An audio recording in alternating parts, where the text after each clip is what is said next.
Partie 4.4 L'ange de lumière. Le cœur des attaques sataniques des perspectives prophétiques 2026 de Reinhard Hirtler. Ceci fut un avertissement pour les enfants de Dieu de la part de Dieu.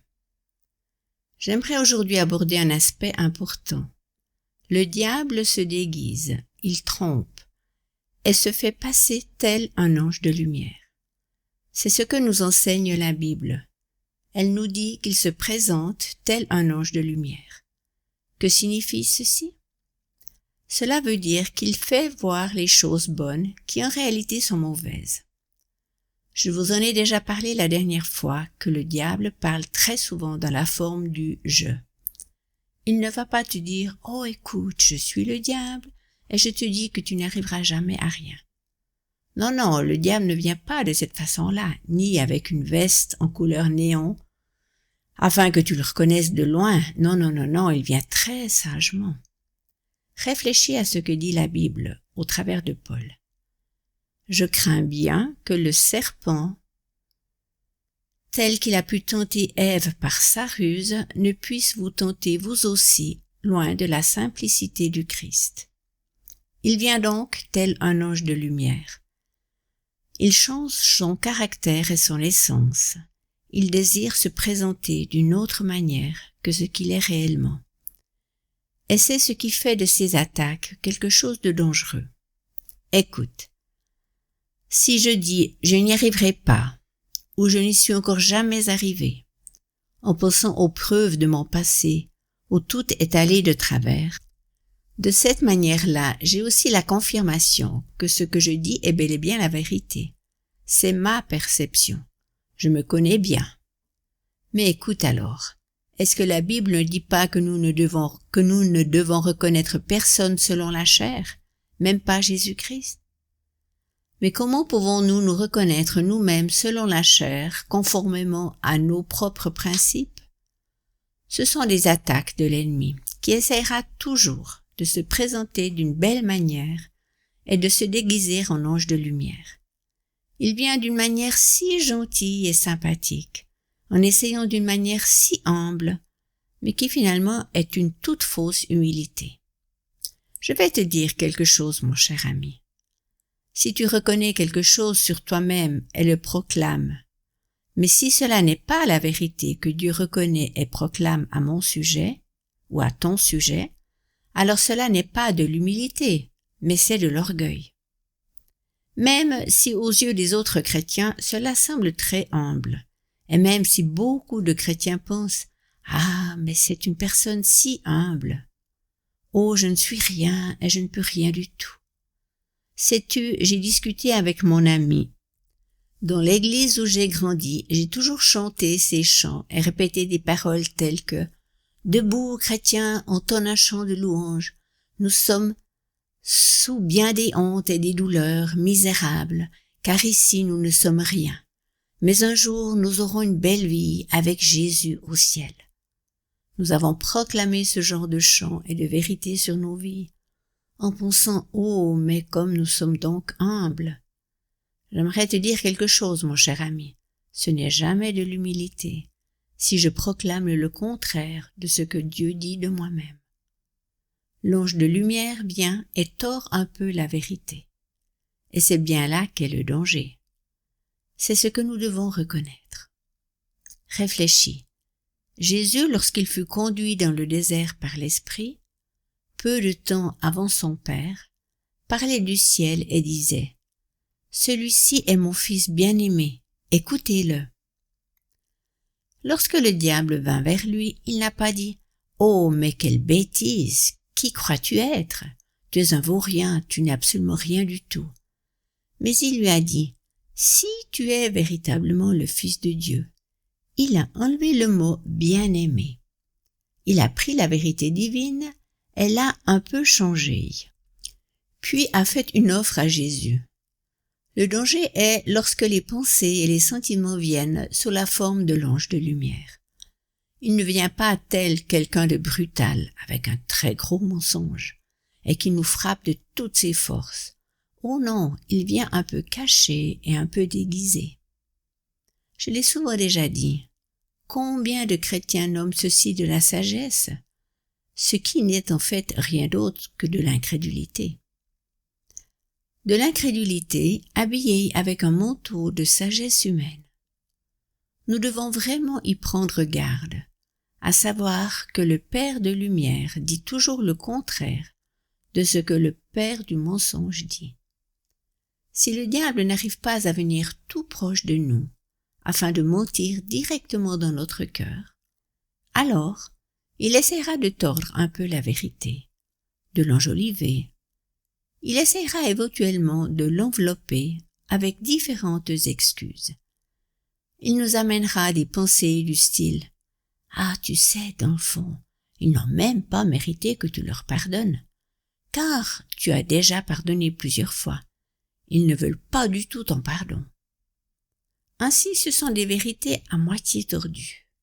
Jésus veut réellement guérir, mais il y a aussi des passages bibliques où Paul a laissé Tychik malade. Alors, tu vois. Je suis convaincu que le diable vient tel l'ange de lumière où il désire être bien vu. Mais là derrière se cachent des mensonges, et nous devons y prendre garde. Mon cher ami, tu dois te distancer de tout ce qui t'écarte de la vie simple de Jésus, car Jésus-Christ est suffisant. Il ne faut pas ajouter encore quelque chose à Jésus, car il est plus que suffisant. Après avoir écrit mon livre « Jésus est suffisant », je me suis donc penché assez longuement sur le sujet, et j'en suis arrivé à la conclusion qu'il n'y a réellement absolument rien dans ma vie pour lequel Jésus n'est pas suffisant. Nous devons prendre garde, car bien des théologies que nous avons adoptées, ainsi que des doctrines et des enseignements qui sont propagés dans le monde chrétien et dans nos assemblées, ont l'air très sympathiques, si saintes et humbles, mais en réalité elles ne le sont pas du tout. La Bible nous dit « L'amour de l'argent est la racine de tous les maux ». Combien de personnes, de chrétiens, croient réellement que l'argent est la racine de tous les maux? La Bible ne dit pas que l'argent est la racine de tous les maux. Cependant, l'amour de l'argent est la racine de tous les maux. En regardant maintenant dans les différentes églises et rassemblements chrétiens, partout dans le monde chrétien, je vois qu'il y a beaucoup de mensonges établis dans le cœur des chrétiens. Ils ne sont pas des mensonges qui furent proposés comme quelque chose de brutal ou autre, cependant de la part du père des ténèbres, du père du mensonge, c'est-à-dire le diable.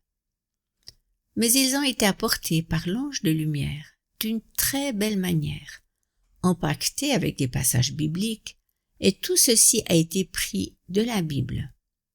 Écoute-moi bien, par quel moyen est-ce que Jésus fut tenté dans le désert par le diable? Au travers de passages bibliques. Réfléchis, il est important que nous prenions garde de protéger notre cœur de passages bibliques qui nous sont apportés par celui qui se déguise en ange de lumière et qui n'est bien entendu pas l'ange de lumière. Nous devons prendre garde de ne pas croire et prendre des passages bibliques qui ont été tordus par le diable en se déguisant en ange de lumière. Ce sont justement des mensonges qui ne sont pas si simples à déceler, car ils sont très proches de la vérité. Rappelle-toi qu'ils se déguisent en ange de lumière, ce qui veut dire qu'extérieurement, ils ressemblent à l'ange de lumière. Mais là derrière se cachent les ténèbres. Nous devons donc toujours nous demander, est-ce toute la vérité, ou est-ce qu'il y a quelque chose qui se cache là derrière? Quelque chose qui a été un peu tordu et présenté différemment? Il aimerait que ceci prenne pied dans mon cœur, ce qui n'est pas pur et qui ne veut pas que Jésus seul est seulement lui seul. Christ est suffisant. Ensuite, tout ce qui désire t'éloigner de la simplicité du Christ, du simple évangile. Plus longtemps je suis en route avec Jésus, et plus je me rends compte que la véritable vie chrétienne et le véritable évangile sont les choses les plus simples au monde. Le Seigneur est mon berger. Je ne manquerai de rien. Ce n'est pas plus compliqué que cela. Gère bien mes finances. Le Seigneur est mon berger, mais seulement si je le gère bien.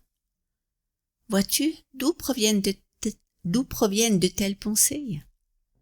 Yahvé Rapha, celui qui porta toutes mes maladies, mais seulement si je n'en suis pas responsable.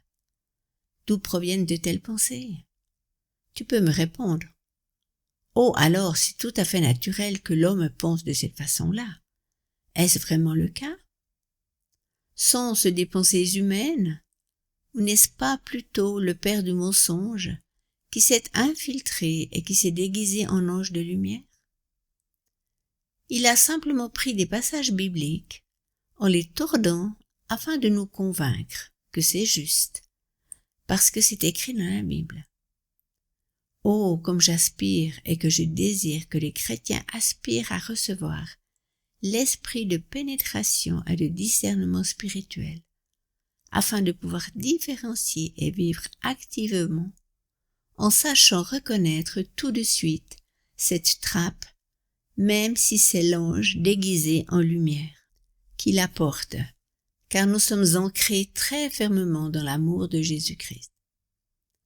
Mes chers amis, prenez garde à vos pensées, à savoir s'il n'y a pas quelque chose qui s'est infiltré et qui ressemble étrangement à ce que Dieu dit dans sa parole, mais sans toutefois être la vérité, car ceci nous a été apporté par l'ange, déguisé en ange de lumière, en tordant la vérité.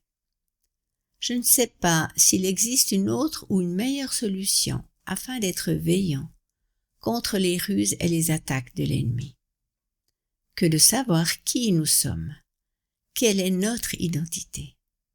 Je ne sais pas. Carole, qui est une employée très précieuse, a été fortement saisie par la simple vérité. Moi en lui et lui en moi. Ceci me fascine et m'enthousiasme de voir comment elle revient toujours à cette vérité. Moi en lui et lui en moi. Donc, plus tu seras convaincu de cette identité, moins le diable aura la possibilité de t'attaquer ou de te prendre par ses ruses. Car premièrement, tu sais qui tu es, et deuxièmement, tu sais qui est Jésus. Donc tu sais qui est en toi et qui tu es en lui. Encore quelque chose. Si tu es en intimité profonde avec Jésus, tu ne tomberas pas dans le piège de cet ange déguisé en ange de lumière, en essayant de nous donner ses pensées qui ne sont pas selon la pensée du Christ. Nous avons la pensée même du Christ, nous dit la Bible, et tu la possèdes déjà. 1 Corinthiens 2,16 dit « Qui donc connaîtrait la pensée du Seigneur pour prétendre l'instruire? Mais nous, qui avons reçu l'Esprit du Seigneur, nous possédons la pensée même du Christ. » Tu as la possibilité de penser tel que Jésus-Christ lui-même. Donc, fais-le.